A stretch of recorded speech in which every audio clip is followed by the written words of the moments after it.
now, so that anybody that is coming would, like, they will not interrupt what is happening.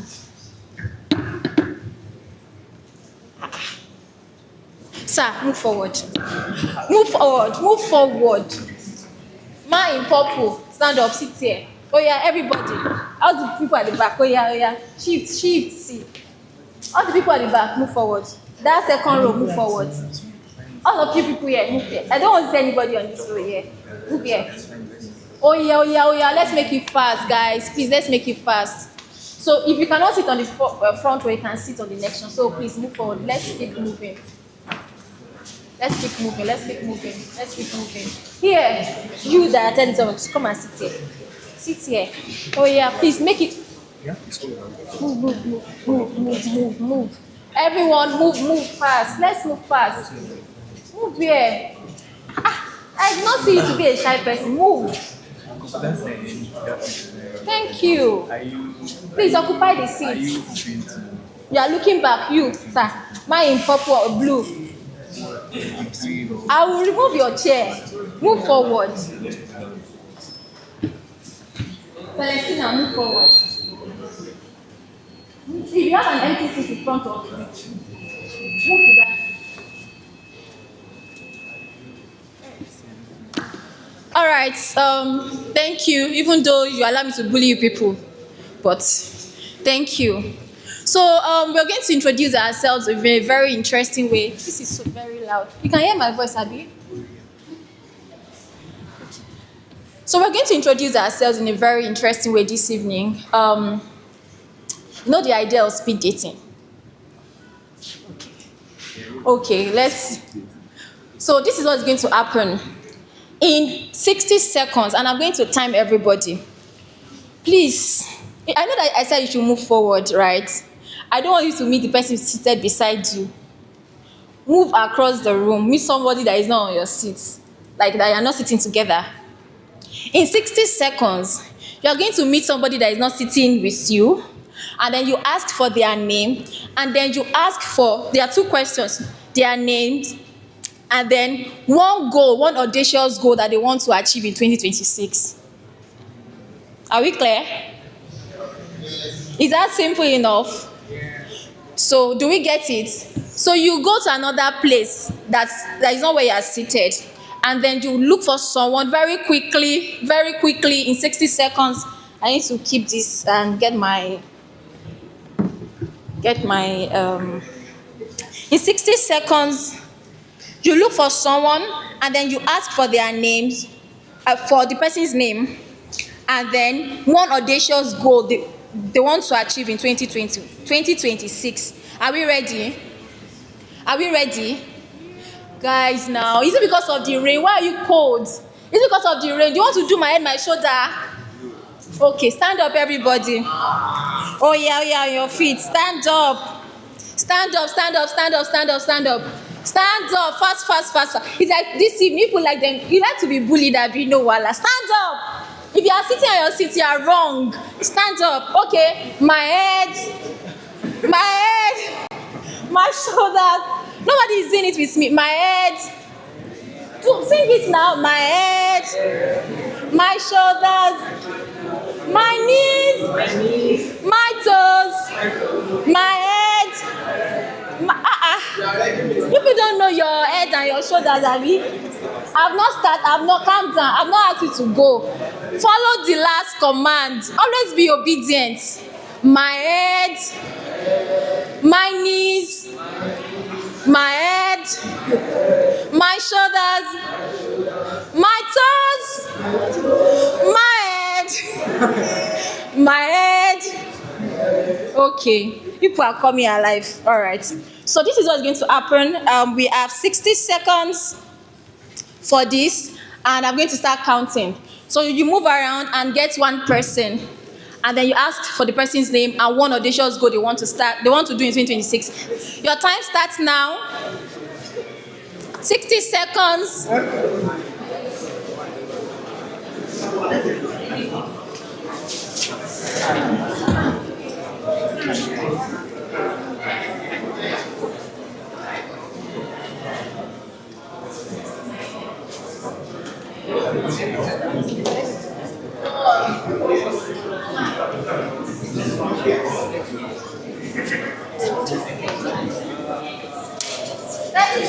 more. 30 more seconds.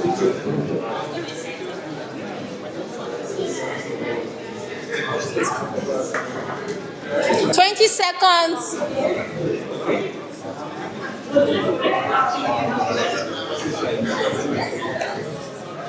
10 seconds.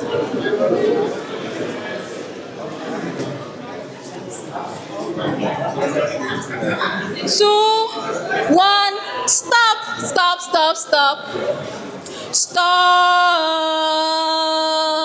Thank you very much. Thank you. Oh wow. Now if you don't want to stop talking, Abi, if you don't want to stop talking, thank you. Please, you can return to your seats. Thank you. Please, let's appreciate ourselves. Clap for yourself. Appreciate yourself. I don't say clap for me now. What's happening with this audience this evening?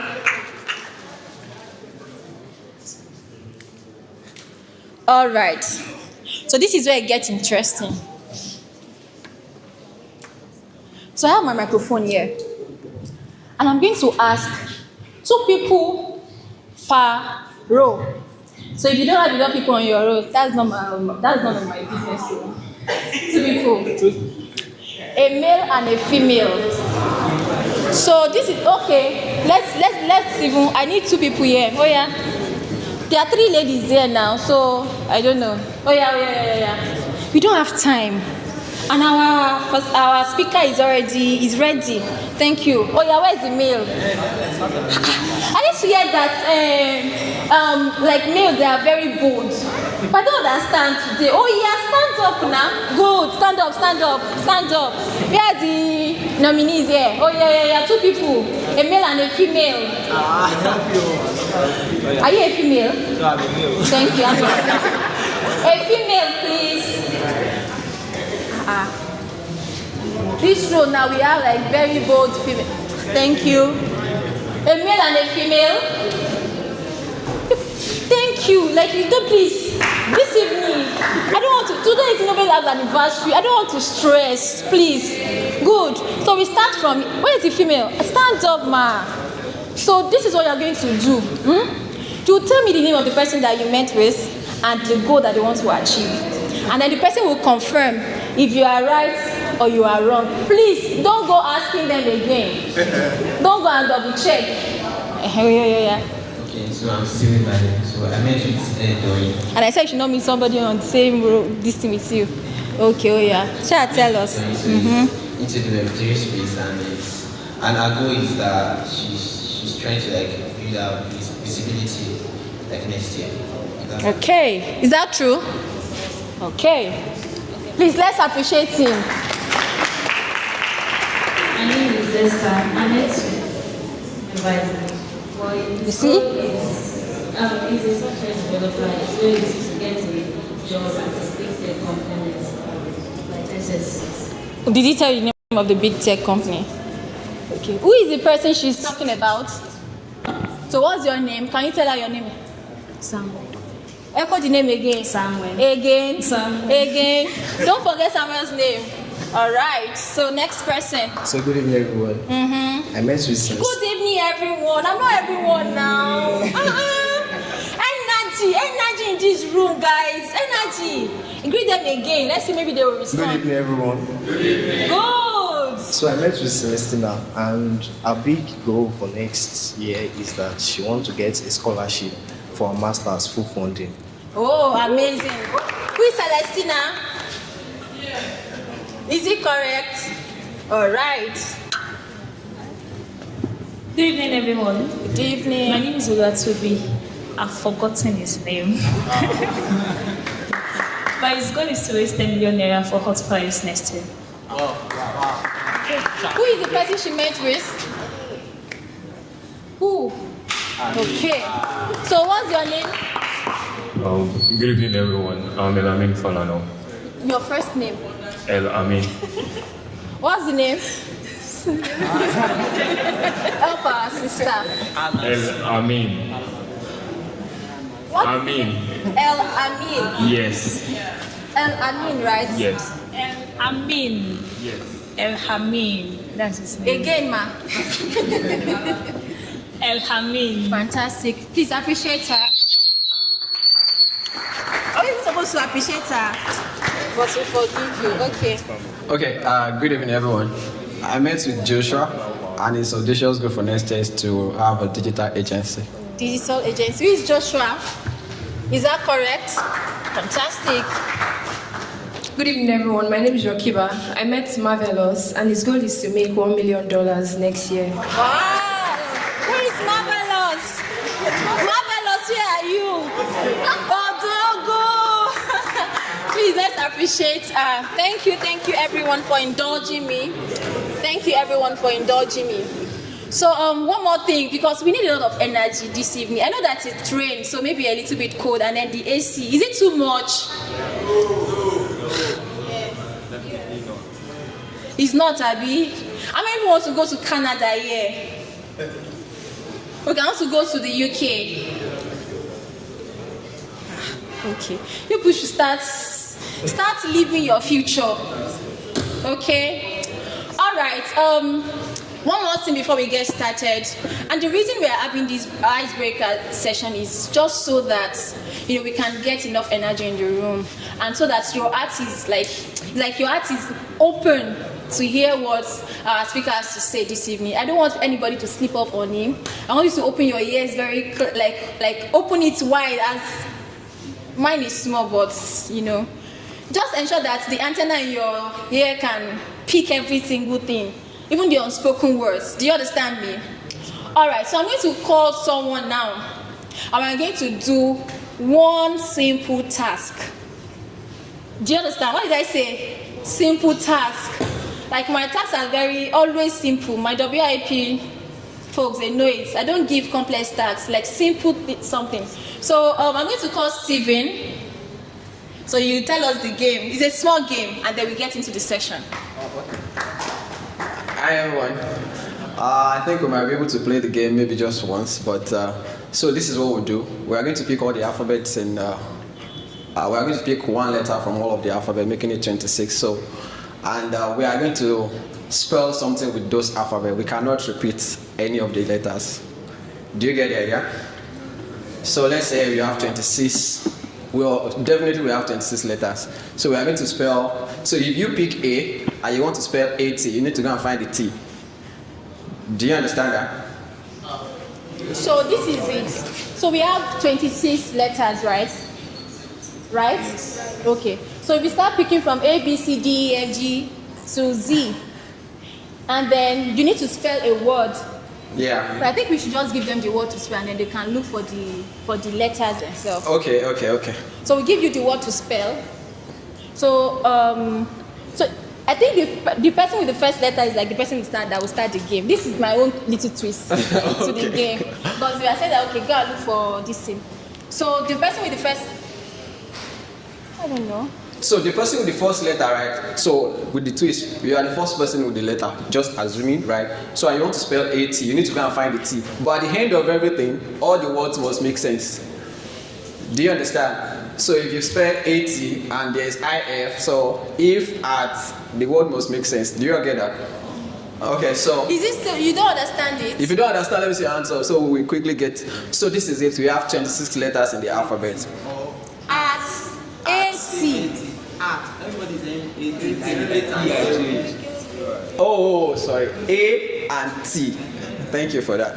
So do you understand that? So we are going to share that for 26 guys, and you spell the word.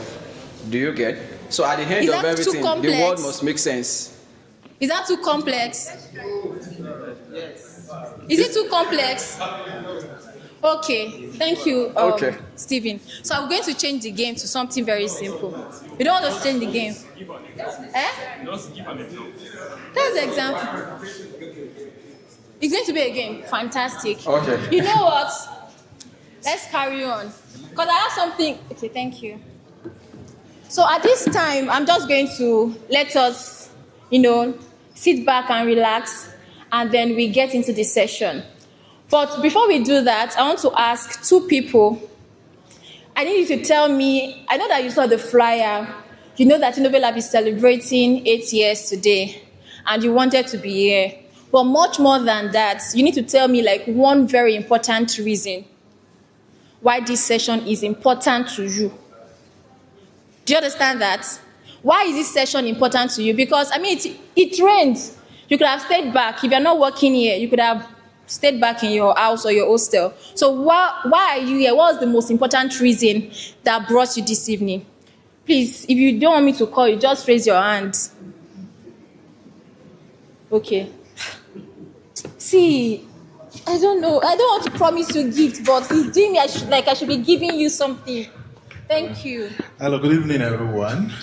My name is Elijah Jesusheye Omuyale, and I'm the CEO of Ispora. Ispora is a startup company, and our vision is to unify and amplify the voices of transformation in the global south.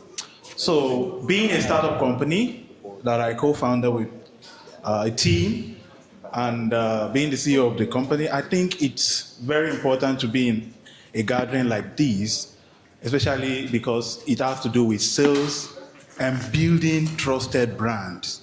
So information, I believe, is key. And also, you can see I'm wearing a brand as well. So it's a second startup I also founded. But because I'm an entrepreneur, I want to learn more about how to build a brand that is global and trusted. Yeah. Thank you. Please, let's appreciate him. So tell me, sir, why did he say he's here? Yes, you.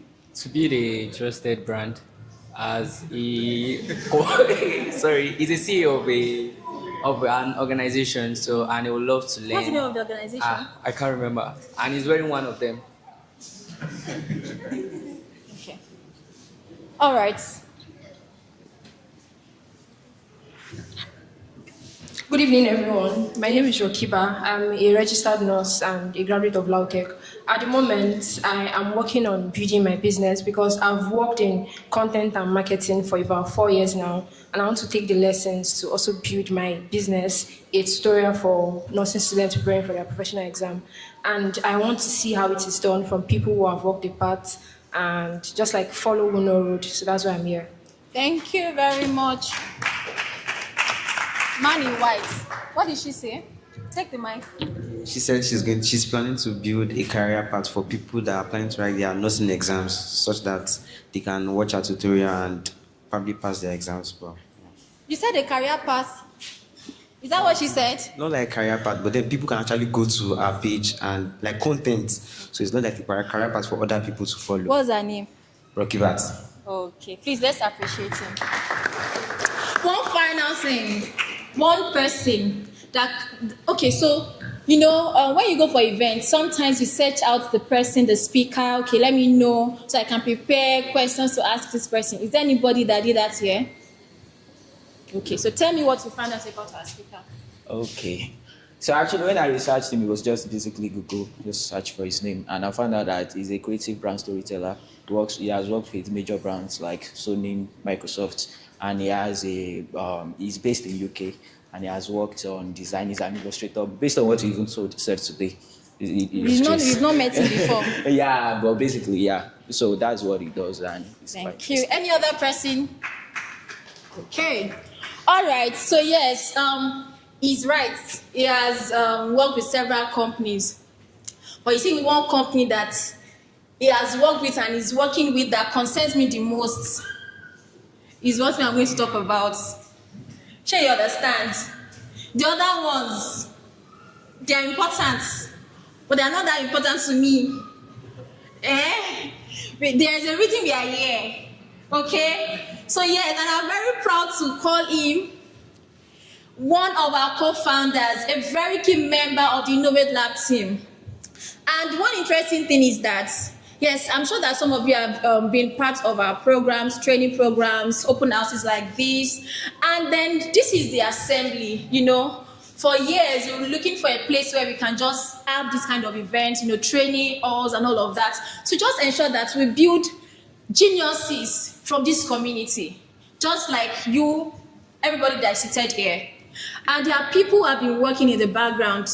We met with someone today and he said, oh, I'm not sure I've seen your face before. And I'm like, there are a lot of them that you've not seen before. I just make things work in the background. I know that a lot of you know Mr. JD, right? I know JD. Can I see my hand? Okay. But I want you to consider it's a very rare privilege to be in the same room with Mr. Pelumi Egunuboli. God help me. Who, like he said, is a creative brand strategist. And like I said, most importantly to me, a co-founder of Ennovate Lab. Please, with standing ovation, I want you to help me appreciate him as he finds his way to the front. Thank you so much. Thank you, guys. Please be seated. Please be seated. Thank you so much. I have really appreciated the warm welcome. I've enjoyed seeing your projects, your pitches today, what you're working on. And I hope this session, I trust this session will be very beneficial, but it's very simple. And actually, I've decided to make it like a game. Okay, so today will be like a big quiz. So I need you to be vocal, yeah? I'm gonna ask some questions, and then you feed back the answers. And every answer that you get correctly, you'll get 1 point, okay? So maybe if you win, you get a gift, possibly, okay? Well, you will get a gift.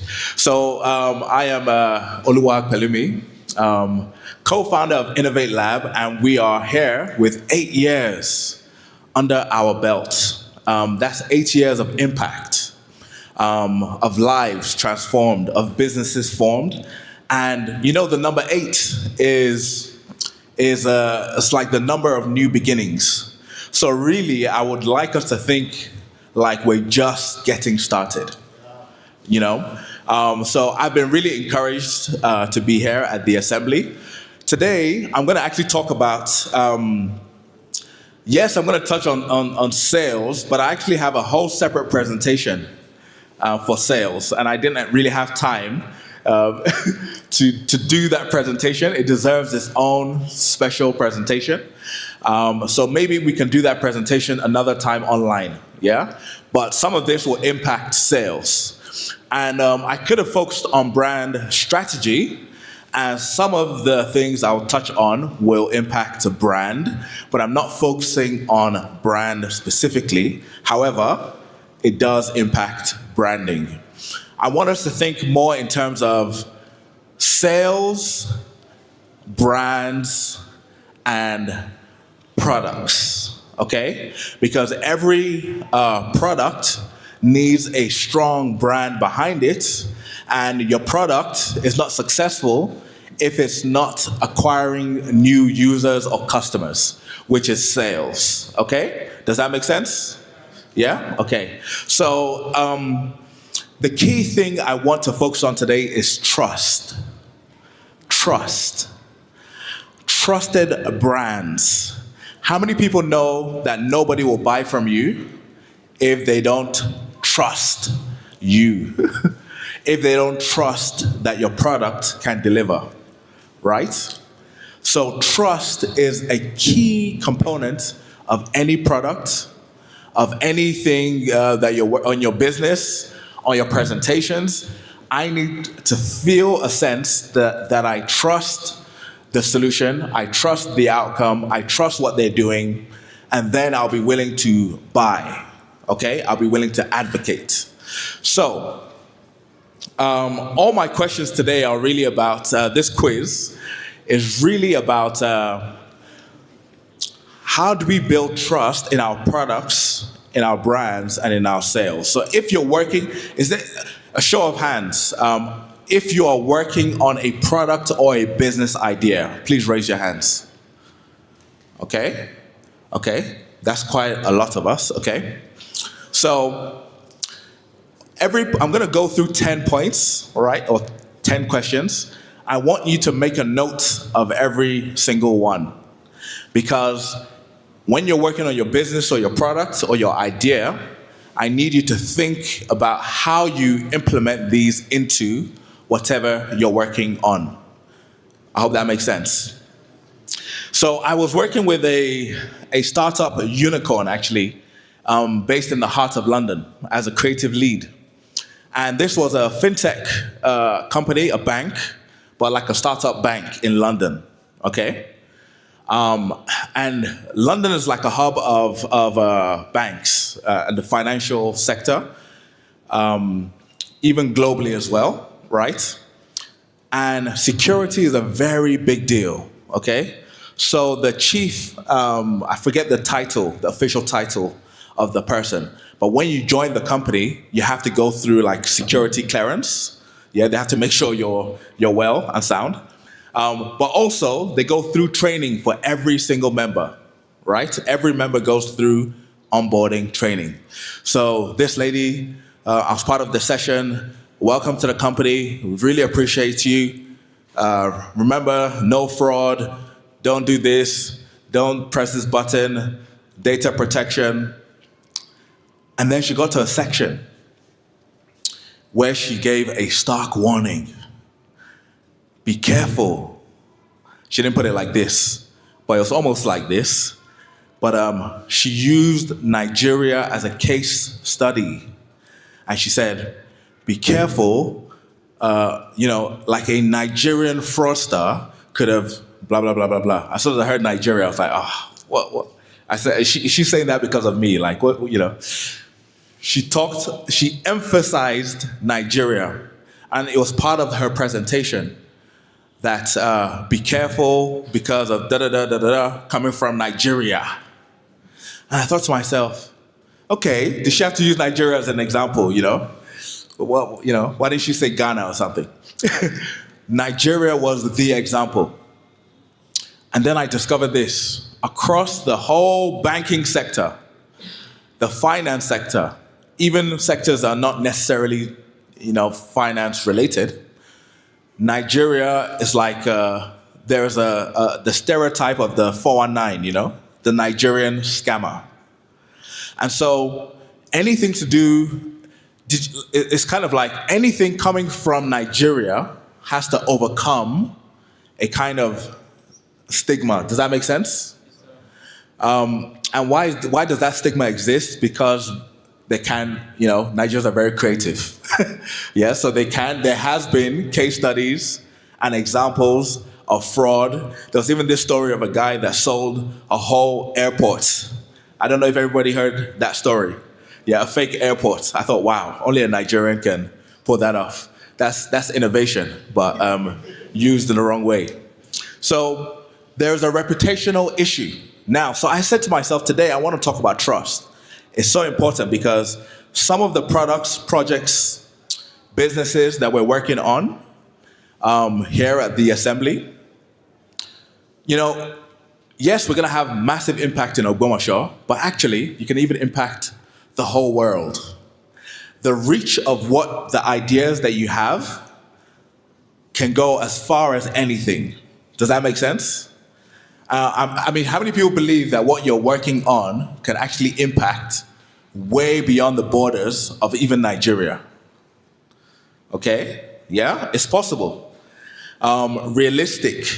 And by the way, the world is a smaller place now. It's much easier today to reach the other side of the world. But you have to overcome the trust issues. So let's get straight into the quiz. It's not really a quiz, actually. So what I'm going to do is I'm going to describe a thing, and I want somebody to guess what the word I'm talking about is. Yeah? And I'm going to give you a big clue. Every word begins with the letter C. Every word begins with what? The letter C. First, clue. I'm going to describe this. When you do this thing, right, it makes things look uniform. It kind of creates a repetition. By the way, if you have the answer, just put your hand in the air, yeah? It creates repetition. It creates a sense of uniformity. It creates a sense of predictability. Am I using big words today? Kai, big words. Predictability. It makes things predictable. Categorize or classify? No. Go on. Consistent or consistency? Was anybody going to say that? Well done, well done. But you get the point, okay? So note that to yourself, you get the point. Can you give him a round of applause? So, in any of your products, any product that you're working on, consistency is key. And that's why I talk about things like style guides, design systems. I think, is Ayo around? Is she around? No, okay. But she shared something that she was working on social media. What I liked about that, what she shared, was that she had a kind of aesthetic, a style that was recognizable, okay? There is a statistic that talks, I forget the exact number, but it basically says that customers, when they see something that's similar all the time, yeah, they trust it a bit more, okay? Somebody, I was trying to make a transaction to Nigeria. I was trying to send something. And I used to use a company called TransferWise, yeah? A very trusted brand to send money internationally, okay? And then for some reason, they were no longer sending any money to Nigeria, yeah? And I discovered a number of apps were no longer sending money to Nigeria. Why? Because of trust issues. Something might have happened, okay? So I was looking for alternative tool, okay? So somebody sent me a link to a website, said, oh, this website is great, you can use this, it works to send money to Nigeria. I looked at the website, I looked at the logo looked dodgy, the logo looked inconsistent, the fonts were all over the place, the typography was a hot mess, and I said, sorry, I'm not putting my account details into this platform. And I trusted the person. But I just maybe it's because I'm a designer, I don't know, creative. But it was so inconsistent that the basic trust issues that you might have are accelerated when you see inconsistency in design. But also when you have inconsistency in messaging, right? So you need to have consistency. By the way, consistency is like the most powerful, that's why I'm talking about it. It's like the most powerful thing, just being consistent. Showing up consistently. If you're building your brand and you're creating content, being consistent is more important than being like amazing. Consistency, the simple act of just being consistent. Showing up on your project, talking about what you do consistently, right? Consistency builds trust. Okay, number 2. By the way, if you, at the end of this, if you have any questions like how can I implement consistency in this area, then maybe I'll be happy to answer that. Okay, let's move a bit quicker, okay? So, so this thing is like, it's like, sometimes people hear it, okay? Sometimes people read it. Sometimes you're doing it and you don't even know you're doing it, okay? A lot of times people think of this as writing, and definitely it's part of speaking. Come on guys, that's a lot of clues. Begin with C. Sorry? Communication. Yes, okay, sorry. Got the mic. Give him a round of applause. Communication, okay? That was so obvious. I was surprised the hand didn't go up very quickly. Okay.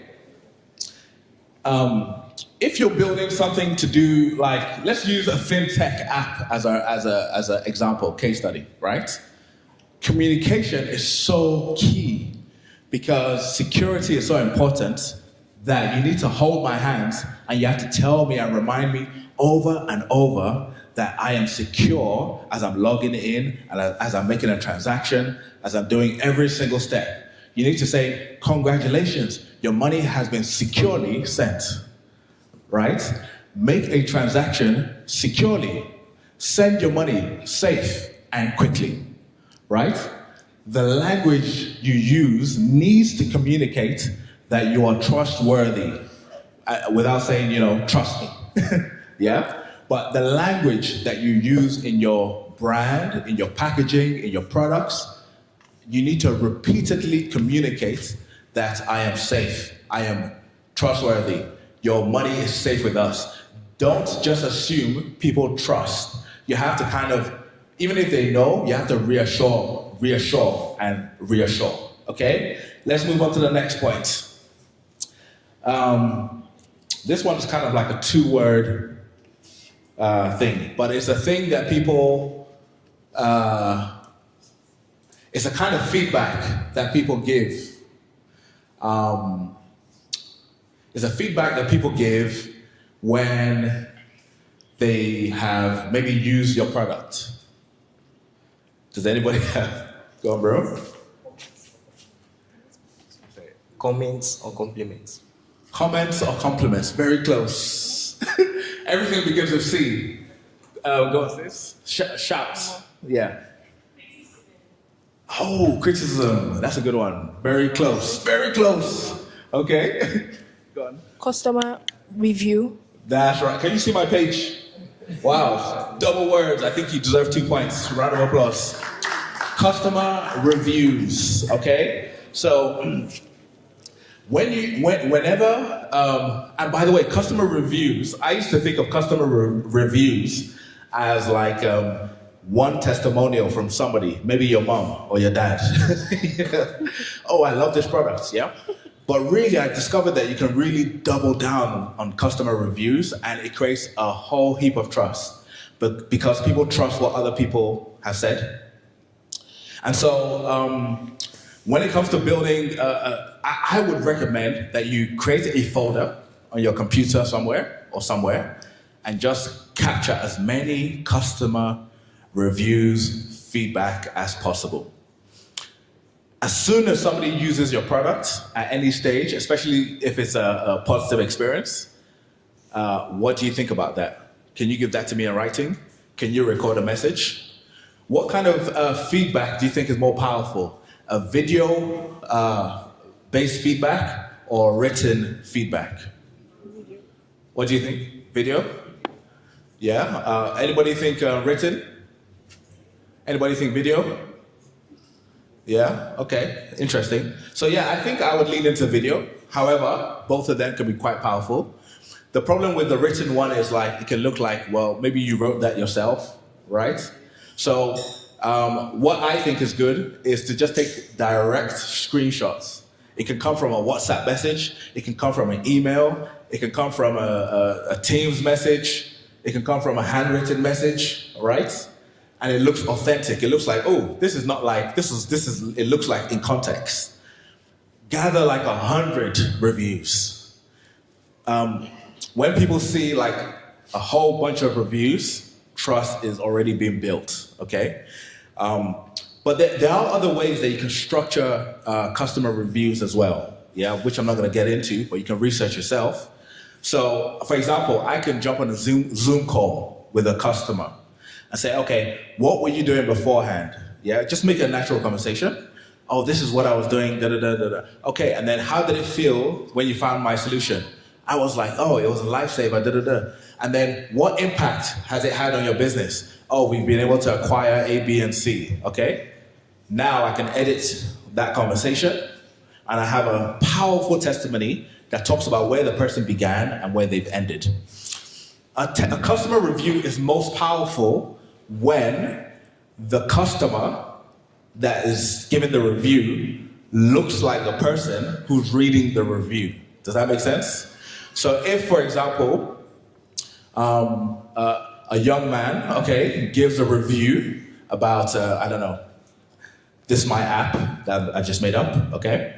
And then another young man sees it and says, oh, I'm like this young man, and he thinks it's good. Maybe it's quite good. Does that make sense? Yeah. So sometimes getting people that look like the people you're trying to attract to give that review will build a heap of trust. Okay, number four. This one's a bit kind of tougher. I think accountants might have an understanding of what I am talking about. It's a word that begins with C. I think people that work in the finance sector or work in the medical field, kind of, might think of this word. It kind of means that you have to be regulated, but the word begins with C. Go on, bro. Yeah. Compliance. Easy. Clap for him. Compliance. Okay. Now, not every product is like heavy on compliance, but if you're operating in anything to do with finance, fintech related, compliance is a big part, right? And people, at least on a subconscious level, they want to know if you are like meeting the standard. Yeah. Whenever people are giving their money or entrusting you with their money, trust issues go through the roof. Okay. So now, let's say I've created a fintech app. I'm Nigeria based. Okay. And then I want a Western audience to trust. And compliance might be a big issue. It might be reassuring for my clients in the UK to know that I am accountable to a body in the UK. Does that make sense? So showing the symbols or the signals that you are compliant with how things work in that locality, not your locality, but in wherever they are, that makes a big difference. Okay, let's move on to the next point. So the clue for this one, sometimes people like to, this kind of person likes to drive the car. Yeah? Rather than being driven, they want to be the one driving the car. What word am I looking for? Control. Some people have control issues. Control, okay? People trust what they can control. So if in your products, I want you to, these principles, make a note of it, but when you're creating your product or a business, think, how can I give my customers a sense of control? It could be as simple, or not simple, but, like your data. You share your data with so many companies. Do they give you control of your own data? Does that make sense? That simple act of control allows me to trust, especially if I'm the type of person that wants to determine my direction, okay? Okay, let's go to, I think that was 5, right? So number 6. Okay, so these type of people are like loving. People feel safe when they're around them. Compassion. Almost. Go on, bro, over there. Say. Confidence. That's a good one, but no. Care. That's correct. Give him a round of applause. Care. I hope you're writing these down. Care. Okay? Care. When I say care, what I mean is you need to demonstrate that you care about the people that you serve. That does not necessarily mean like emotional care, like, oh man, I really care about how you can send money over to the other, it might not suit the product or the project that you're working on. But simple care means that you've taken the time to know who I am, what my struggles are, and you're gonna speak in a language that resonates with me, okay? So just taking a bit of time to understand who your users are. Yeah, a bit of research. By the way, I was talking earlier today, and talking about the discovery phase of a UX process and how we should all be using ChatGPT and using these AI tools. You can get AI to pretend to be your ideal customer and have a full-on discussion, a rich discussion. What are my users struggling with? Why are they struggling with this problem? What if I did this? What do you think? Pretend to be a B person or C person and da-da-da-da-da-da. All that information, you use that to apply to your brand messaging or your product or your marketing materials, and suddenly it's starting to resonate, okay? And that is a form of care. You've taken time to know who I am and to create something custom to me. Okay, so this next word gives people a sense of like assurance, like a kind of guarantee. I mean, that's a big clue already. Come on, bro, I think you're gonna win today. Huh? Credibility. Credibility, no, that's a good one though. Clarity. Oh, clarity is fantastic, but that's like communication, no. You said confidence? You said confidence? No.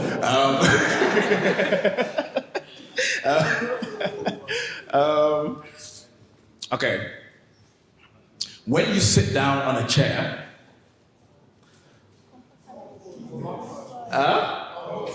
no, it's not comfort. That's a bad example. Go on, bro. Competence. Competence. Competence is it almost made my list actually, but no, not competence. This is like it's 100% gonna work. Over the back. Say commitment. No. Go on, bro. Say composed. Composure. No. I'll give you a clue. It does end with who said something? Say it louder. Certainty. Certainty. Clap. Come on. That was the hardest. I think you deserve 2 points. Okay, so certainty. I want to know for a fact that what I am using is going to get me the results I want. Okay. If I said to you, give me 100,000 naira. Okay, no, let's 10,000 naira. I said, give me 10,000 naira. Yeah, just give me 10,000 naira. You might be like, why should I give you 10,000 naira? Why do you want my 10,000 naira? Okay, and I say, if you give me 10,000 naira, I will give you 20,000 naira. How do you feel about that? Is that a good deal? Would you take that up? Give me 10,000, I'll give you 20,000. Let's say you don't really know me, okay? What do you think? In Nigerian context, that's a Ponzi scheme. Okay, you said that's a Ponzi scheme. Seems a bit dodgy, right? It's almost like too good to be true, right? Can I carry on with the light? Yeah? Okay, I'll carry on. So it sounds too good to be true. So now when you're making, the thing is, when you're trying to sell a product, you need to be able to give it a promise. By using my product, I help you get this result, okay? So I need a sense of certainty. And it sounds too good to be true. So I need to put things in place so that you know that it is so, okay? Otherwise, you're gonna have serious trust issues. So for example, who here uses Spotify? Yeah, Spotify, okay? Imagine if before using Spotify, you had to kind of pay or something to log in, and then you could access Spotify. Do you think Spotify would have as many customers? No. So what does Spotify do? They have what they call a freemium model.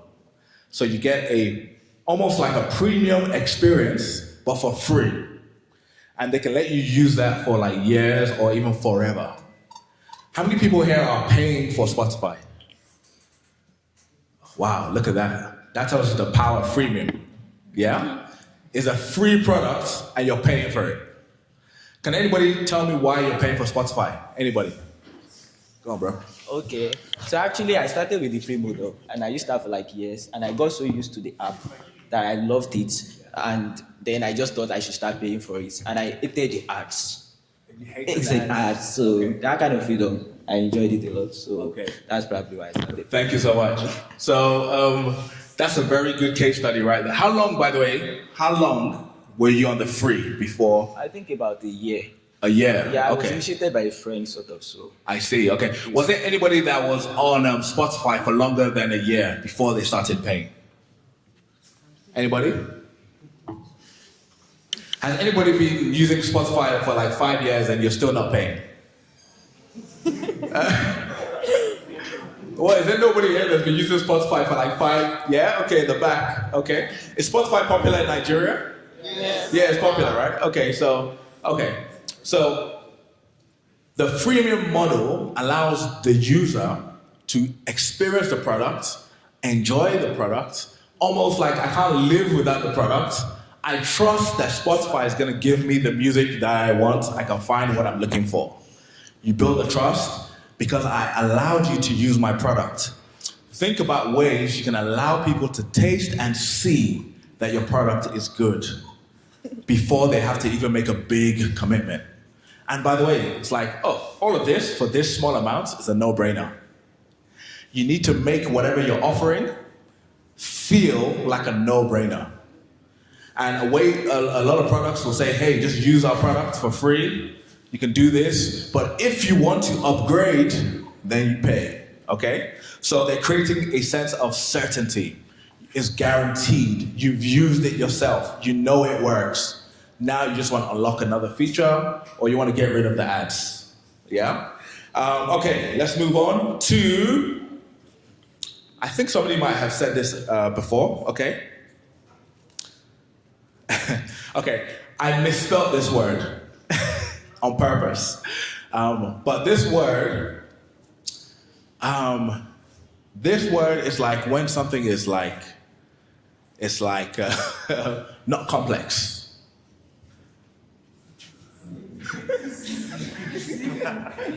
simple. Simple, okay. How many points are you on? Okay. Also. 2 points, okay, give him a round of applause. Simple spelled with a C. Yeah? Okay, simple. I wrote here clear and simple. If you're like me, I actually kind of like to unnecessarily kind of create complexity.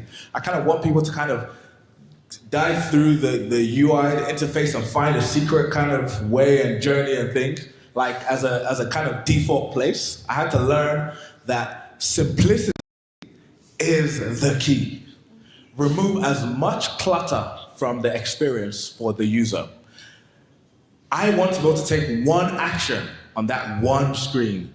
Don't make me think about 1, 2, or 3 things I have to do to get what I want. I could buy, I could contact, I could view the about us. What do you want me to do? Give me one option, if possible. Simplicity is your friend, okay? The biggest pain point that customers have is onboarding. Well, not necessarily the biggest, but it's one of the most common pain points people have. Does everybody understand what I mean by onboarding?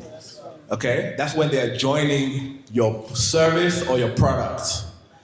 And if you create friction at the point when I'm just trying to join, so sorry mate, I'm gone. Yeah, that's the end. So much business is lost because you've made it complex to work with you. Some people have great ideas, and then it's like, okay, so how can I get your product or your service? How can I access it? It's like, send me your email, okay? And then when you send me your email, then I'll send you this thing, and then you do your email. It's complex, yeah? And you've lost the customer. So this can be applied to a product, it can be applied to an app, but make things as simple. In your brand experience needs to feel seamless. Does that make sense? So take time to look at the steps from step 1 to step 2 to step 3. Draw it out and say to yourself, what can I remove to make it so easy? Right? Like trust me, like the easier it is to onboard, to get a client, the more money you're gonna make. The more friction you put, well, the more issues you're gonna have. I worked with a client, and because of how we designed their website, we got to a position where we were able to attract about 800 new clients in a month, okay? Which was fantastic because each client represented a potential like millions, right? Okay, now that was a problem because so many people were applying, but not everybody was qualified. So everybody was clicking this one button that we made so attractive at the top right corner. So what did we have to do? We had to include friction by design. So now if you wanted to apply, you had to select this form, you had to put your PIN number and prove your registration number, and then we had less people that got to the stage where there were potential customers, but at least they were qualified customers if they made it through. Does that make sense? Yeah. However, when we removed the friction, we got an overwhelming amount of people that were interested. And eventually the company decided that they actually liked the overwhelm, right? Because they overwhelmed the sales team, having to this is not even a real lead, it's not a good lead, it's not a good sale, right? But we discovered that even those who are not good sales, like potential customers, there was still the potential to convert them into good customers in the future. So we created another pathway to let them come in, channel them that way, and then the better customers, potential customers, will go down a different flow. So remove friction where you can, make the journey as simple as simple. I mean, guys, simple. Like simplicity is your friend. Okay, number 9 word that I'm looking for. It's kind of like when things are the same. It's kind of like when things are common. It's not common. Anybody? It's kind of like when something is familiar. It's like when you've seen it before. Constant. Very close, but not constant. I should have said constant. But I already said consistency, right? Anybody? Really, most of the time, I would advise people not to do this. I would tell them not to. That's a good word, actually. That's the other. Go on. Complacent. Complacent? No. Copy is the closest word, okay? Copy is the closest word. Clone. Ooh, clone is a good one, but no. Compare, no. Come on, guys, you're so close. Conversant. Did you say cheat? Oh, so people might consider this cheating. Conversant. No. Okay. I think, who said copy? Okay, you get a point. Clap for Abayomi. Okay. Because I almost use the word copy, but I chose conformity. Okay? I don't advise typically that you should be a conformer, right? I even tell you directly the opposite. Do not conform. Do something different. However, it's wise and good advice to copy what already works. Sometimes as a creative person, you're always trying to reinvent the wheel. There's some things that already work. Yeah? There's like the way that bank does their onboarding is great. Copy. Do it exactly the same way with new colors. Right? Copy and customize. Tweak things.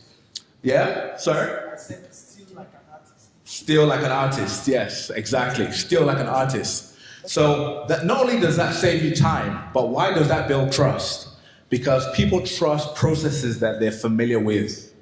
So if you're giving somebody a new and novel thing to engage with, and it's a bit like too new, I'm having trust issues, okay? But if this feels like a common experience, this is how it's done, this works in this context, and now I'm feeling the same thing here, you've given me one less thing to worry about, okay? So think about best practice, what other people are doing, and how you can apply it to what you are doing. And then the final thing, this thing allows people to kind of get in touch with you. Oh. Contact. I think we have a winner in the building. Round of applause. Contact. So that's the final thing. So contact is important because why does contact build trust? Anybody? Why do you think it builds trust? So, access. Okay, because it gives access. Yeah, I mean, there's a market in the UK, yeah, in a place called Dalston, where somebody bought a TV. Yeah. In fact, I'll use that one. Okay. So they bought a TV, okay, TV, and they thought they were getting a good deal. When they went home and unpacked their TV, they discovered the TV wasn't working, and I think it was filled with rocks. It was a fake TV. I don't know where they found this kind of dodgy thing. They were no longer able to get in touch with the person that sold it to them. Okay. Knowing that I can reach customer service, knowing that there's a place of escalation, gives me a great sense of trust. Great sense of trust. And you can create that accountability for yourself. Even if there's not like a formal body that's keeping you accountable, you can literally just create it in your product or in your business or in your brand. Say, I even had a WhatsApp group that was for discussing a whole range of issues. And I put there, if you ever have an issue with the admin, which was me, you can escalate by filling out this form, right? I created a sense of there is accountability. That builds trust. So let me just go over the top 10 things again that will help you to build a trusted brand, make it easy for people to buy from you, and make your products world class. It doesn't matter where the product is coming from. If it feels world class, if it gets results, yes, it has the potential to be as big as anything else. So consistency, communication, customer reviews, compliance, giving them control, showing that you care because you understand who they are, demonstrating certainty, being clear and simple spelled with a C, and copying or conformity, copying what already works out there, and finally, contact. So guys, I hope that's been very useful. I hope that was helpful.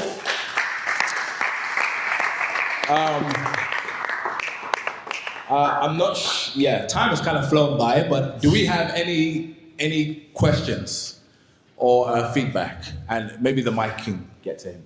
Okay. So please, if you have questions, let's keep the hands up. Okay. And then we take numbers. 1, 2, 3. Okay, go ahead. Thank you very much for that insight. It was really needed. My question is, how do you balance simplicity and professionalism? You talked about not being totally wrapped up in the process, making things simple. But at the same time, people want to pay for something they know there's a catch to it. Mm-hmm. So, for example, I do brand identity design, and what I do before now is that I just tell my clients whatever details I need for this design, just send it to me on WhatsApp. But going on for that, seeing how professionals do it, yes, even though it's still the same process of the work that I'm going to deliver, I found out that there's a process of filling a form or getting on a call. So I started doing that, and I increased my price, and that worked really fine. So I was trying to find the balance between simplicity and professionalism. I don't know whether that's the right way to ask it. So for you, the WhatsApp process was simple. Yes. Okay, but it was not professional because it seemed like WhatsApp. I fully. That's a very good question. Very good question. It's a balancing act, you know. It's kind of part of showing that you care. So how does it feel from a customer perspective to maybe hand over this data or information via WhatsApp? If it makes me feel like I'm not getting a premium service and you're actually charging a premium price, you're making a mistake. Now, if you are charging something that's like real cheap, quick, and easy, WhatsApp might be a suitable platform. It's like, I actually think WhatsApp is great and underused, actually. And I think it can be used to deliver premium services because it depends what the service is. But like if it's direct communication with you, for example, as a brand strategist, and I can call you day and night, even at 11 p.m. in the night, and I can WhatsApp you and you'll reply directly on WhatsApp. That's a premium experience, even though it's WhatsApp, right? So I would consider how you're positioning your brand. If it's a premium service, then you need to think of a process that makes me feel like it's a premium service. The way you package the thing, the way you onboard me, all those things need to be consistent. If you're positioning yourself as like a high-end kind of brand or product, but then your process is so kind of like rudimentary and basic or something, yeah, your trust issues, red flags, yeah? So it's about your brand and how you want to position yourself. That's the answer to the question. Because using WhatsApp is not necessarily wrong, but if it's giving me dodgy vibes, you're losing money. Basically, you're losing money. I hope that's been helpful. Okay. Next question. Thank you, sir, for your thoughts. I have two questions. First is, how do you undo consistency when you are following up? When you're following up? Yeah. Oh, following up with people? Yeah. Secondly, that's a good one. Yeah. What do you do when compliance is adding friction to your sales process? When compliance is? Adding friction to your sales process, probably because of the fee and... I see. Yes. Okay. The way Apple kind of did it, because you can sit down, it's fine. Thank you for the question. I think whenever you buy an Apple product, you can have the price and the VAT, depending on what country you're in, yeah? There's a kind of added tax. I think it was Apple where they just kind of give you the full price, and then it's small, it's like, it includes the VAT. So sometimes when there's this kind of hurdle, you don't have to make it feel like an added thing. You might just make it feel like it's part of the whole package. Or you add some bonuses to reduce the pain. Yeah? What was the first question, by the way? The first? Oh, following up. Okay, cool. Following up consistently is one of the best ways to get sales. How many times do you think you should kind of like ask for the sale? Would you say before you get a sale? The figure 7, yeah? I mean, maybe you should get more strategic about how you follow up, yeah? But following up is not guaranteed sales. But a lot of people think you only ask for a sale the first time. Yeah, do you want to buy? And then you said no, and I said, okay, thanks, bye. I've lost the sale. But those who are sharp, they realize I need to ask you like 7 times. But 7 times does not mean I'm going to say, do you want to buy? Do you want to buy? Do you want to yeah, all in one go, right? It's a bit intense. So you need to think of I think you should design a process of like a soft product that you can sell or even give for free. And that's the first time you're requesting something. It's best to ask for the sale after you've given value already. You've given something for free. Yes. Sorry, louder. A physical product.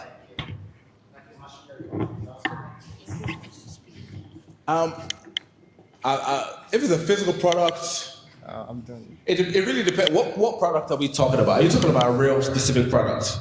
Yeah. Advertising. Okay. Advertising. Oh, but advertising is not a physical product. Outdoor advertising. Oh, okay, outdoor space, advertising space. Yeah. Okay, you're selling space. Yeah. Okay. I mean, just reminding customers and educating them on the benefits and the value. Yeah, you can actually break that up into like 7 different kinds of stories. One was the result that you got last month for your customer. You're not asking for a sale. You're just reminding them the value of that. The second one could be an email that says, hey, if you want a consultation. The third one could be like, get a discount. It's December, we have a Christmas sale going on. Yeah, these are all soft. It's just like you're adding value to them in some way and you're making it available if they want your service. The fact that you're consistent in your communication with them makes you top of mind. You already know that that customer will gain value from the advertising or the space. And you already know it's the kind of customer that is interested, but they haven't said yes to the sale. So you just want to kind of stay in their world. Yeah. Sometimes you're not asking for the sale. Sometimes you're just sending them how to design a poster that stands out on the highway or something. Just keep adding value. Also, you can automate things. So there are tools and systems out there that could be like an email sequence, so that as soon as I add your email, it's going to send you 7 emails over the course of 7 days or 7 weeks. That takes all the effort away from you in terms of, does that make sense? It's like a nurturing sequence. So I would recommend researching how to nurture a sale with emails. That's a very powerful, effective way. But yeah, if you have a person in your business as well, that can actually that's their job, to follow up. Big win. Thank you, sir. Yeah. Thank you for the question. Thank you very much. It's been an insightful session indeed. My question is on conformity. Okay. You talked about copying what already works. Yes. Right. I'm asking this question because at our organization, one of the things our vision is actually to unify all efforts that are channeled towards development in the global south. That is in the developing regions of the world. Okay. Means and part of the idea is to create a platform, a digital space, where all efforts, including diaspora efforts, are actually concerted and people can actually collaborate together towards the development of their home countries. Oh, okay. Yeah, exactly. It's going to be a platform where people can communicate. That sounds very broad and very big. Exactly, it's very big. So, okay. Now, when you talk about copying what already works, right? Mm-hmm. I want to cite an instance of WhatsApp. There was a time we had the GB WhatsApp. GB WhatsApp happens to be a kind of a clone of WhatsApp, but added some features that made it so attractive to people. I remember using it at a point, and then WhatsApp knocked me out. And GB WhatsApp is a version, a clone of WhatsApp. I know some people are familiar with it. It's like a direct clone. Yeah, they cloned WhatsApp, but then added some things that WhatsApp, that the actual. Okay. Yeah. So the actual WhatsApp, and then WhatsApp started sending messages like, if you don't get off, direct copyright. If you don't get off WhatsApp, and we are in a capitalist economy, right? And people have right to intellectual properties and all.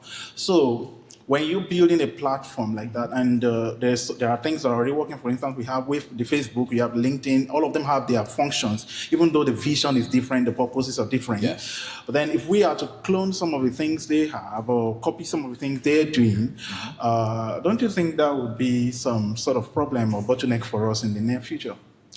Okay. So, does Facebook send messages? Allow you to send messages to each other? To friends. It does, right? Facebook, okay. Does Instagram allow you to do that same function? Sure. Yes. Does WhatsApp? Yes. Does LinkedIn? Yes. Right?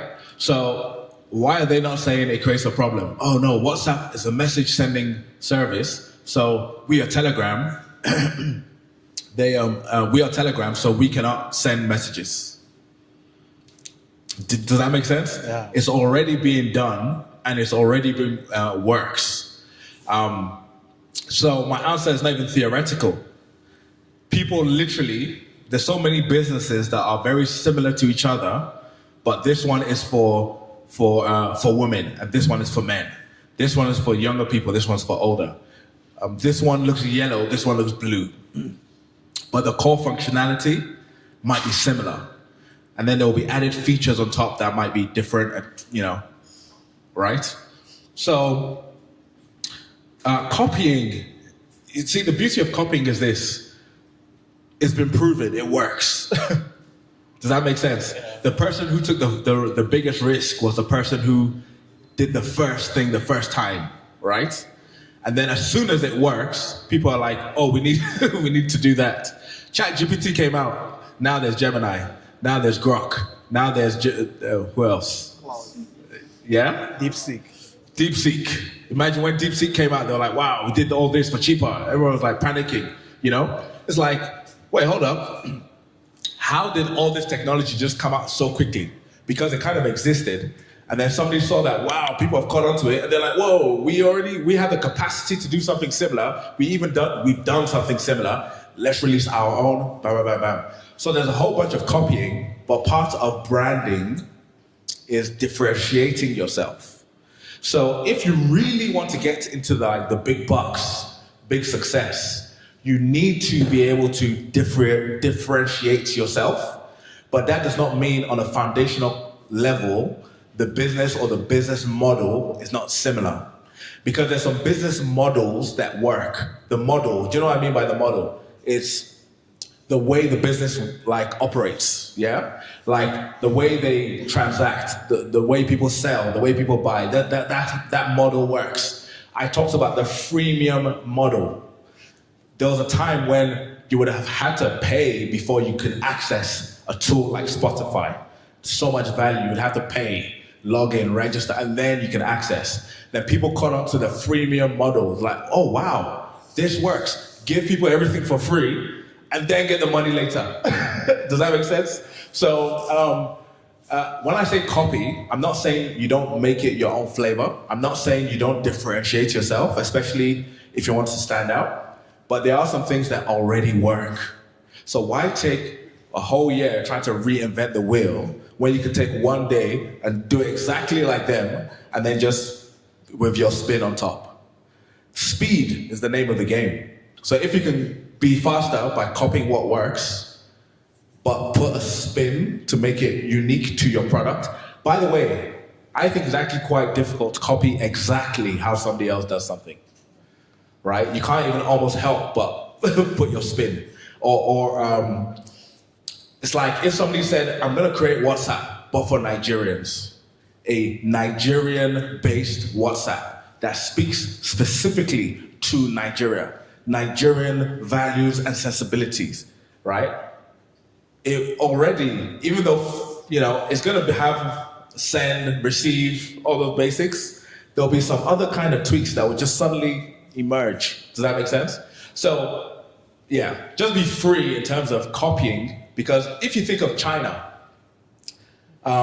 they were so backwards. Then they thought, what is America doing? And then they made it from the highest governmental level to start to learn from America and reproduce. I don't recommend China because they do a lot of copy and copyright and all this stealing. However, I'm just trying to say, the country was really backwards, and then they lifted themselves up by doing lots of copying, and people started thinking of China as cheap products that are a copy of the real thing. But guess what? Right now, it's no, made in China is you can even get made in China is good quality, right? They've mastered the thing. But the process to achieving quality really, most of the time, begins with copying.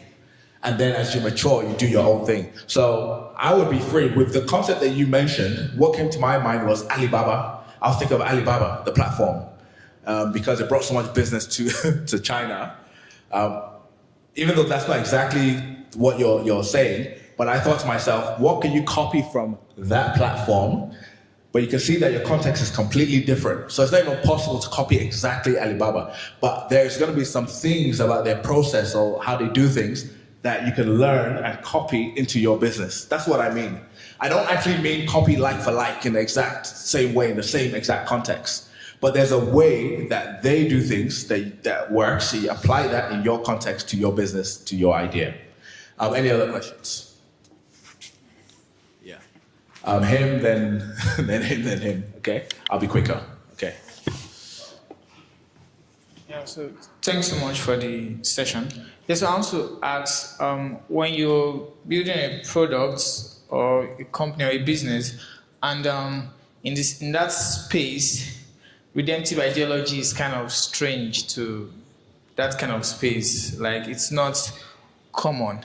Mm-hmm. And so, but you believe you really want to be different. And you believe that, I think one of my ways to be different is to impute the redemptive mindset, redemptive framework to whatever I'm doing, but it's not common in that space. So how do you put it? Do you put it softly, or you just come out and you put it like, this is who I am?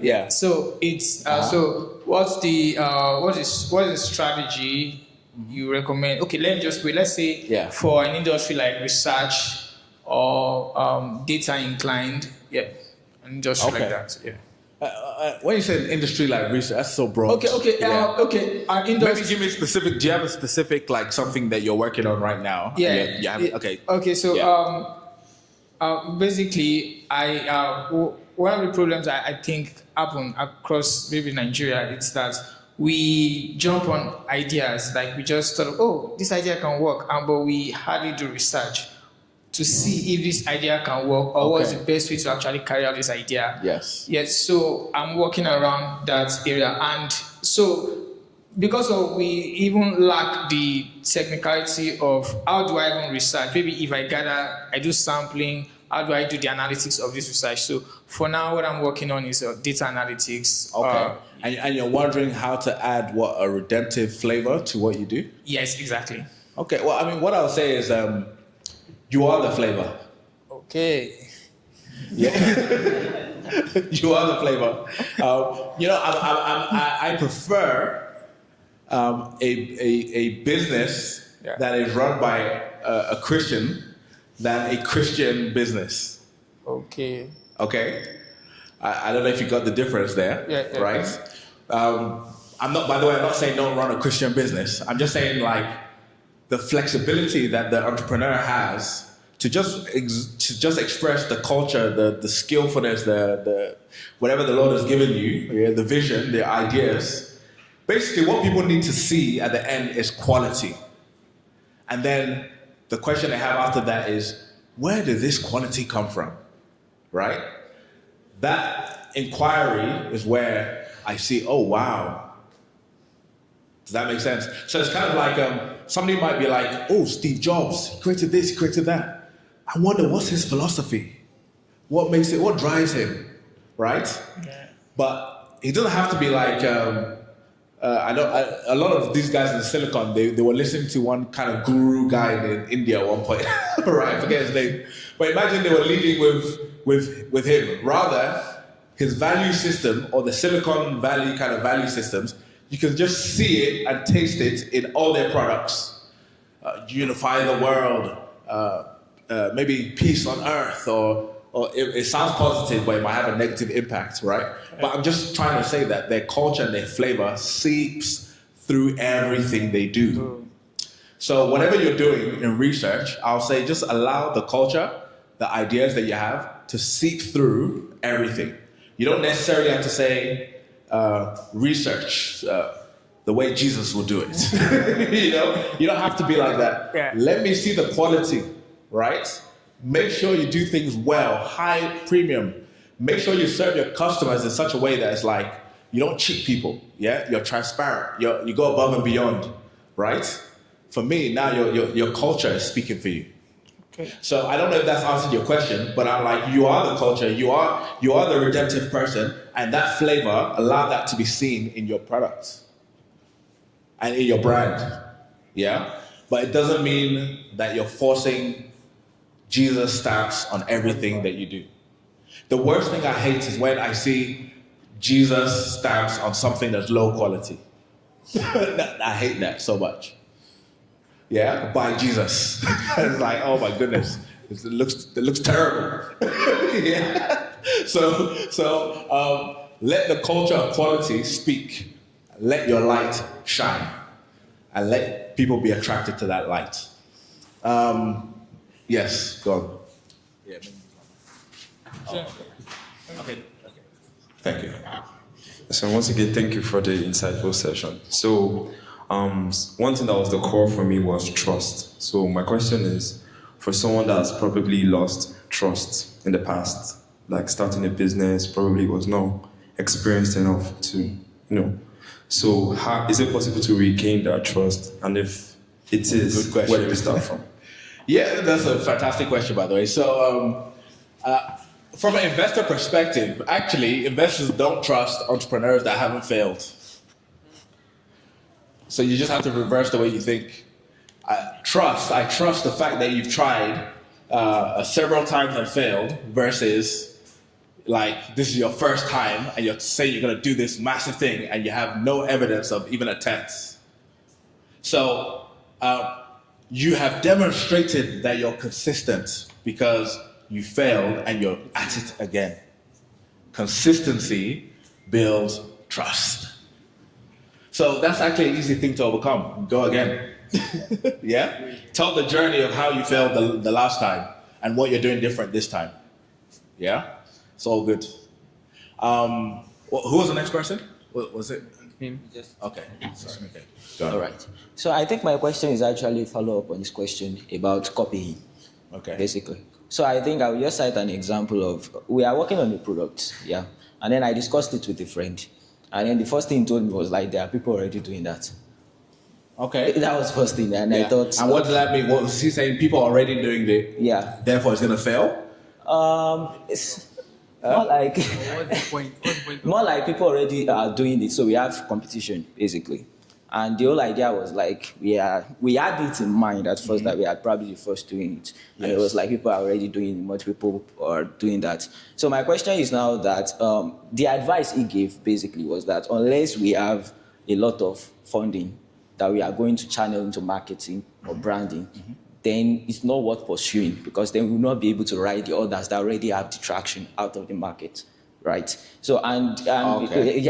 and it could, maybe in relation to maybe for example Jumia and Temu, for example, Temu spent billions on ads just to make sure that they came out on top, even though Jumia already had a lot of traction and trust. So what would you advise in that kind of situation? Is that do you think that your product is good enough? No, I get it. Like you don't even have necessarily the budget to just force yourself into everybody's consciousness. Kind of exactly. Thing. Yeah. This is where differentiation, especially from a brand perspective, will serve you.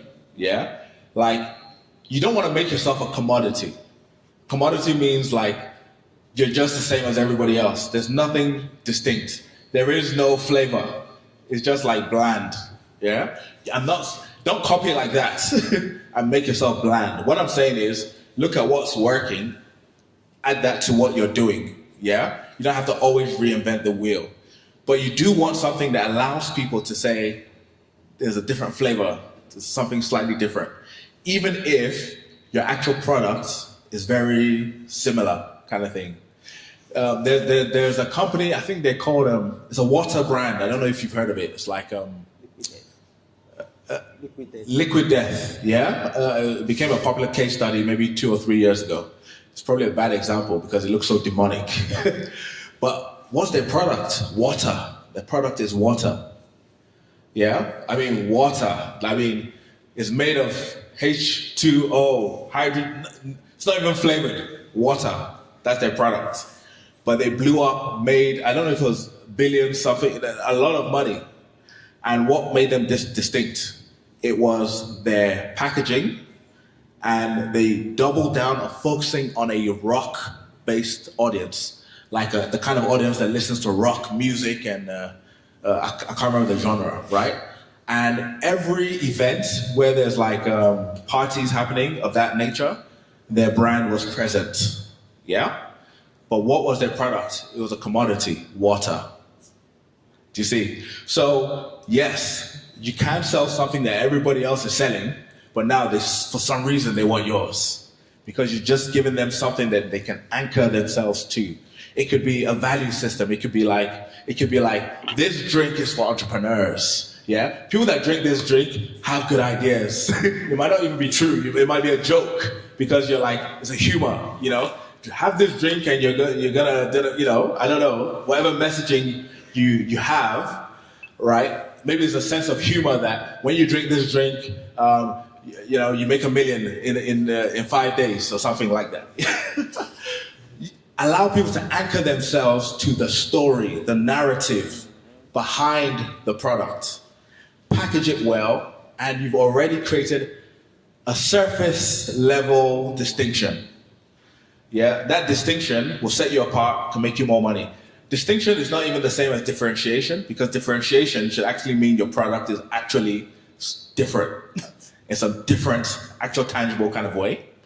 So, but yeah, add your own flavor. That'll give you some distinction. If somebody's telling you like, look, everybody does this thing, that's not proof that it doesn't work. That's proof that it does work. That's why everybody's doing it. However, it might not necessarily be exciting because it might also mean the price point is fixed. And if you want to charge twice as much, they're like, yeah, I can just go down the road. You need to give them a reason for why they should pay twice as much for what you do. Yeah. And if you want to blow up, the example, the fact that everybody else is doing it and everybody else has not blown up is also something you should consider. Yeah? So if you're copying, you can expect the similar results as well.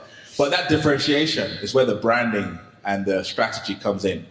But just because everybody is doing something, I was quite shocked when Slack, I don't know, does anybody use Slack? Yeah, or maybe you've used Slack? I don't think it's so popular now, but when Slack first came out, it was like, wait, Slack came out when there was WhatsApp, there was all these, there was even MSN Messenger, I don't know if you remember that. There was Skype, dead now, right? And then Teams came out. I was thinking, what? Slack came out in a saturated market, and then Teams, Microsoft Teams, came out after Slack. I was like, wow, there's so much to go around. Does that make sense? But they positioned themselves slightly differently. They already had an audience. They just created a product for that audience that they already captured, you know? So, yeah. Was there any last question? No? Okay. I think time is fast spent.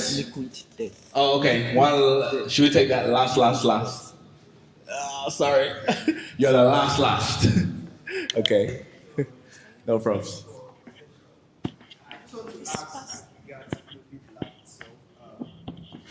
I was just reading through text that says transforming Africans undeserved communities since. Okay, underserved communities since 2017. So I want to ask a question as regards that, and it's between profiting. Like definitely, when you're starting a business, you want to get profit, right? Then impact.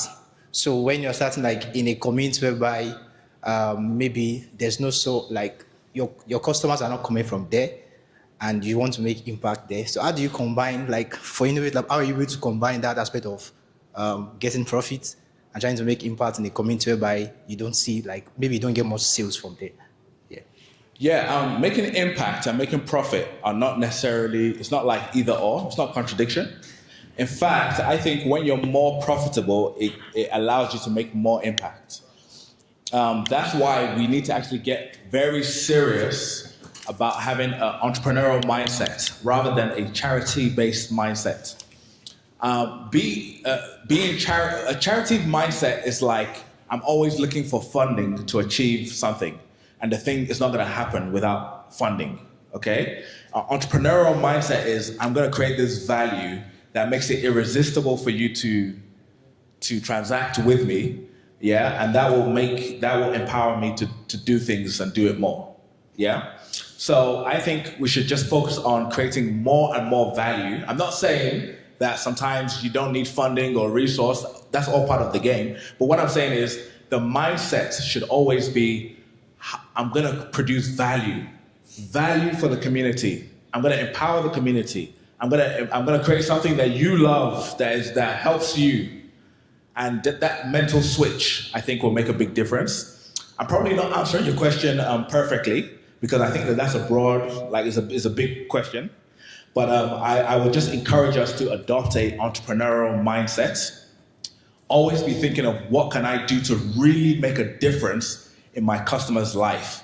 And that does not mean I cannot charge, right? It's not a contradiction. Actually, to make impact sustainably, even things that you're passionate about doing, if it's not generating a kind of income, it can drain your passion, right? It can drain the work. But if it's generating income and resource, sometimes you get even more motivated. Does that make sense? So I'll leave it there, guys. Thank you so much for your time. And praise God. Cool, thank you. Thank you so much. Please keep the hands going. All right. Okay, thank you, everyone. So finally, we've come to the end of the session. But before we go, I want one, two, three. I want three people. Please, I don't want to call names. I don't want to ask you. Just stand up. As I'm going to like just tell us what we want to do. I want three people to tell us what you learned, what stood out to you the most during this session. I know you guys have asked questions. You've gotten some significant responses that will help your business and your career. But I want you to tell me, it's like a reflection. What stood out to you the most during the presentation or during the Q&A session? Three people. One, two. Who's the third person? Three. So yes. Okay, thank you so much. What stood out for me was that I should not be the same as everybody. I should be distinct and I should have a different flavor. Thank you. Thank you. Okay, for me, I think it's just the phrase that says nobody will buy from you if you're not trusted. So you have to make sure you are trusted. Thank you. Okay. All right, thank you. What stood out for me was when he said it's good advice to copy. And I never knew it that way before. I thought being different was a game, but now I know that it's good advice to copy and still be different. Thank you. Okay, thank you. That's the question. Thank you. It is still good. It's okay to copy but be different. Now, I said final thing. One final thing. And this person will get a gift. You get I'll give you a desk, one hot desk. You know, also to give them, not to give the gift, because I think you won in the. Wait, how many points did you get in the game? 2 or 3. Okay, there's your gift. After I get it. I have a second one if you want to give it. Oh, okay. So you can see this design, right? Abi now. Yeah, good. So, one person that is very bold and audacious. You tell me 3 elements in this design and what they depict for Ennovate Lab. What it means for Ennovate Lab. If you are bold. Where is Israel? Please, so that you can testify to the responses. I saw your hand first, so tell me. Okay, so I would say this is a very beautiful design. Like it's so the depth is unbelievable. So so actually I will start with the 8. The 8 is obvious because Ennovate Lab is 28, so that's the first thing that is obvious. And then we have this shot to go into space, which is communicates doing something mission impossible. Mission possible, exactly, which is like going out into something. And then the last one is infinity. So we have that and doing something that is timeless and eternal and creative. Hey, please appreciate him. Where is Israel? Okay. So I should have just said that nobody should talk about the 8. Like the 8. But who agrees with him? Or you disagree with him? Okay. Is there anybody that saw something and they want to talk about it? Okay. Thank you. So the white part after the 8, it looks like something that is divergent, more like a path to like this place, an assembly. The white looks like an entrance towards getting to an infinite point of innovation. People are deep inside this place. I like it. Thank you very much. Thank you very much. Now, one final thing. How many people have seen similar design before? Where did you see it from? Also had something similar. The design that was done in August had something similar, like that kind of design. So when I saw it first, that was just what I remember. This is an ardent follower of Ennovate Lab. Please. We love it. Thank you. Oh, this guy said. All right, thank you everyone for being part of this. Thank you for celebrating with us. And I'm very sure that you learned 1 or 2 things during this session. And Mr. Pelumi already told us that he's going to come again and again. I'm not looking at his face right now. And again and again. And I'm sure that the next time he comes, you're going to like pull up another open house session like this where you get to, address us again. And by that time, I'm sure that my CEO will be available so that we can have like a really, really amazing time together. Now, we're going to do something really interesting. Not like we're going to like listen to something really interesting. And I'm going to put the person on the spot, right? But it is only me that can do it. If you do it, they will start showing you. Okay? So, when the Bible says that, and two shall become what? Okay. And two shall become what? Wow. Good. So, as you can see, Mr. Jesu Damilare Adeshegun David is not on seat. Abi, physically, he's with us online. But he's also on seat. Do you know what I mean? Do you get what I mean? So, oh my God. So I want you to jam your hands together. Wait first. Calm down. We are leaving very soon. Calm down. Don't rush me. You jam your hands together as I bring to stage the beautiful wife, the elegant wife, the Madam Impeccable, outstanding, Mrs. Temitope Adeshegun David. And she just address us briefly. Please keep it coming, louder. I love you. Yes, only me. Wow, thank you, Funto. Only you can do this. Thank you, Pelumi. My sister, thank you. In the flesh.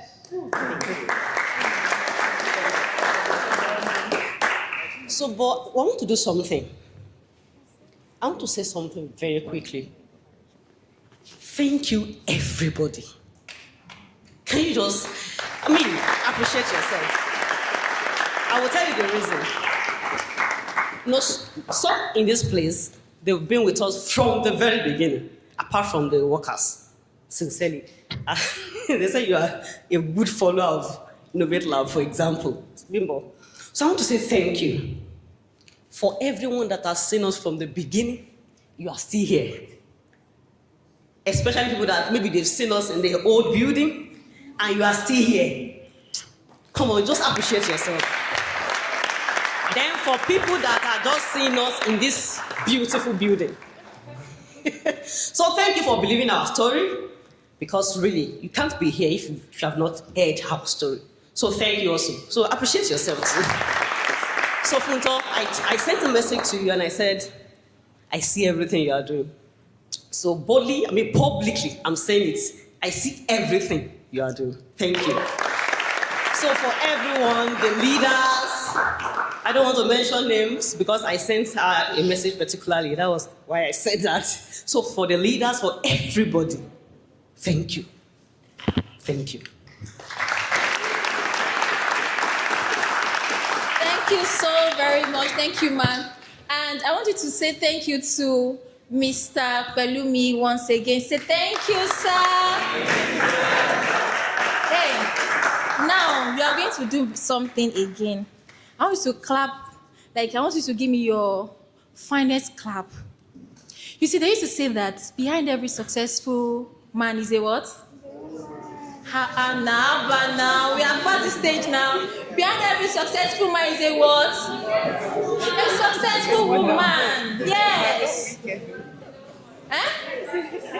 But you're successful. Because, women are actually very important. So, if you're a single man, yeah. I don't know. God will help you. So, I want to do something because it is not easy to invest in a place I've never been to. This is Mr. Pelumi's first visit to Ogbomosho in 8 years. And so, imagine building in a place that you've never been to, and then your wife is not supporting you. That house, even yourself, you'd have told JD that, see JD, it's okay, I know they do again. And like, it's okay. So I want you to give me your loudest clap and appreciate this amazing woman.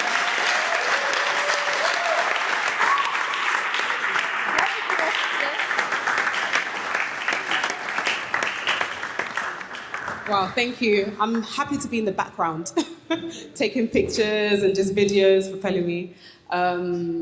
We are honored to be here, to be honest. We're very inspired. We honestly became with little expectation because to even get here from where we're staying in Egbe, there's insecurity and there's, some of the challenges just to come. And we were adamant that we must be here. With that, we said, in fact, not only have we prayed, did we pray on our journey, but we just didn't have expectation or any, just making sure that we're in the presence of all of you. But I think you have blown our expectation, completely blown it away. Your commitment, your love, your dedication, the hospitality, Punto, AP, and everyone else that you've shown to us, you've really embraced us as part of the family. Yes, we are part of the family virtually, but to be here physically, it really just makes us identify with everything that is going on. So again, we're very grateful. By God's grace, we'll be here again. And may you continue, may we all continue to keep excelling, progressing. What an inspiration that all of you are. You are so inspirational. You have really encouraged us. Just so you know, you've been a blessing to us. I'm sure Pelumi's got so much in his head, just like, okay, I want to do this, I want to do that, I want to do this. So yeah, you've left us full. We are full. So thank you very much. God bless you. Thank you. Please appreciate her once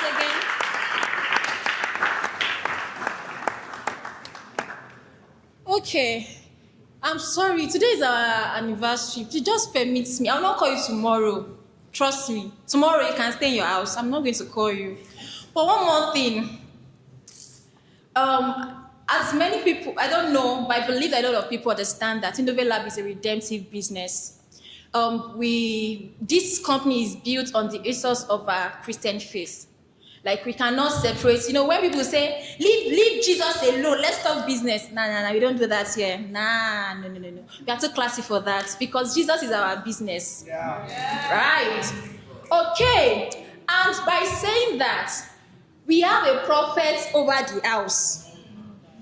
Yes, there are people who labor in the place of prayer with his watchful eyes, like an eagle, watching over the house to see that God's ordination. Because honestly, I want you to believe that Ennovate Lab was not just something that they slept and they woke up the next thing I want to do is business. It was God's instruction. And that is why it is still standing, because there are many things that would have made this place shut down. In fact, this place that I are seated might not even have happened if not that we had all of these things.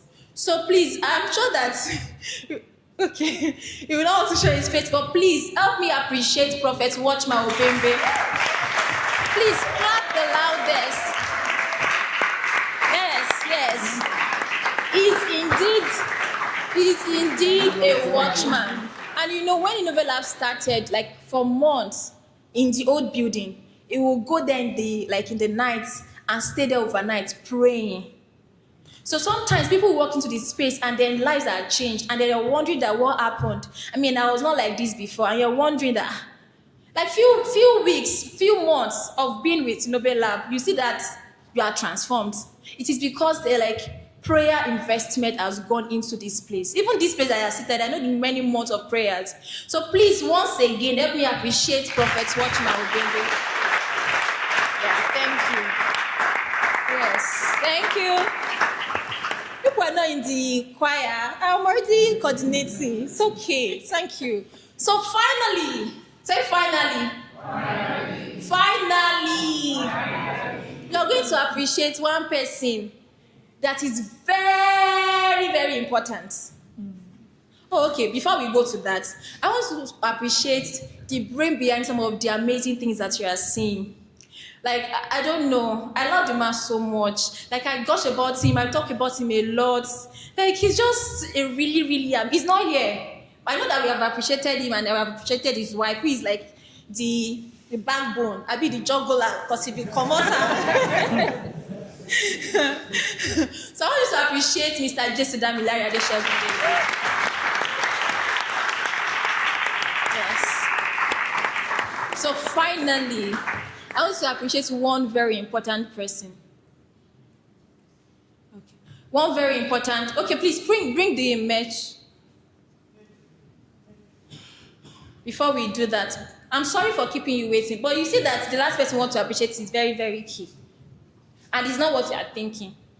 I'll prove that to you. Okay, so how many people have seen this before? How many people have made a purchase? So you see, all the people have been buying you. Some people seated there, we're about 80 people now. See now, let me tell you something about this t-shirt. This t-shirt that you're seeing, it's not about money. It's not like, oh, we are thinking about the next way to make profits. No. It is a sense of identity. It is a sense of identity that I identify as a genius. Yes. So, my brothers and my sisters, if you have not gotten your copy, get your copy now. And there's how many people are on the community group? The groups. Okay, if you are not there, please see Elizabeth or see any of your friends and then get the link. Because there's an explanation. You can see the code. What is this? What do you understand by GEN? Genius. Do you understand what this code means? Do you know how to get the code? You've been seeing it. If you've not seen it, ask Elizabeth. Elizabeth is the CEO, Chief Experience Officer of the Assembly. Please appreciate her. So get your copy. This is a form of identity. So that when you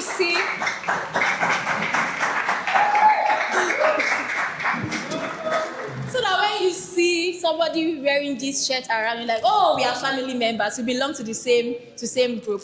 So get your copy. So now finally, say finally. Finally. You're going to stand up to appreciate this person. Yes.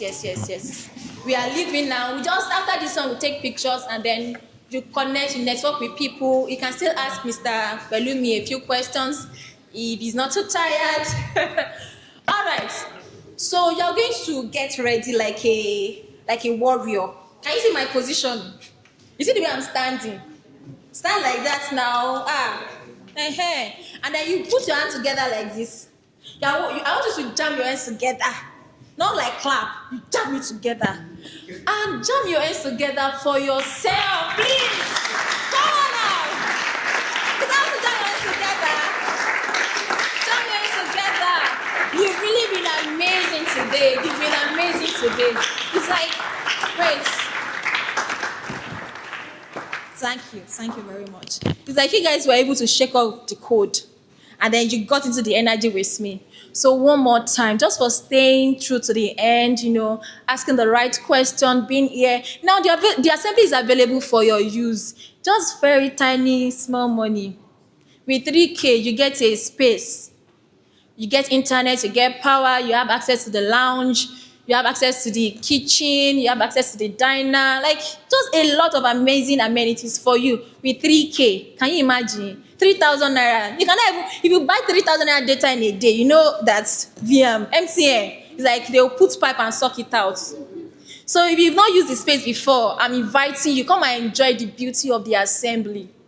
So, ladies and gentlemen, we're going to go one more time and then we take pictures. I want you to jam your hands together for just staying true to the end of this session. Thank you, everyone. Thank you for celebrating with us. Thank you for being part of this. Thank you for being part of our success story. And a big clap to Funta for a wonderful organization. I just want to say thank you so much. Your work is definitely seen and felt. Okay, a round of applause. Thank you. Thank you, everybody. Thank you for coming. Happy anniversary! All right, guys, let's come forward for pictures. Please don't run away. I want to see your face next year. Say, oh, this person was there. Don't run away, oh. Come forward for pictures. Come forward for pictures. Man, don't run away. Come forward.